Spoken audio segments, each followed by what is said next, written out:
It will start with two people at a gate, waiting for the plane to open its belly.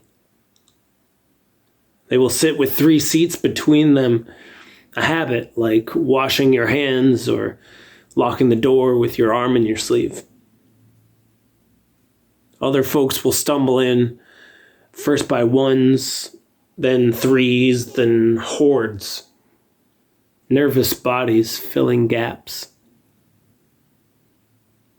The first two to embrace will be a dropped vase. Folks will cringe, step back, careful not to catch porcelain shards or breathe death. Slowly, elbows will touch, and strangers will say things like, "It's still all a bit crazy, isn't it?"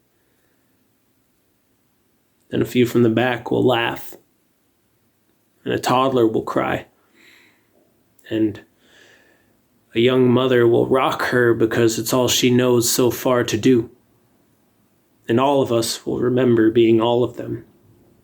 The elderly will watch from the roped-off corner, warding off demons with their eyes from behind hospital masks. When they begin to board, people will forget that other people were poison. They will line up out of order the way they always had. Some will get frustrated for comfort's sake. When the first plane flies, it will be full as a hospital or a concert hall on Christmas.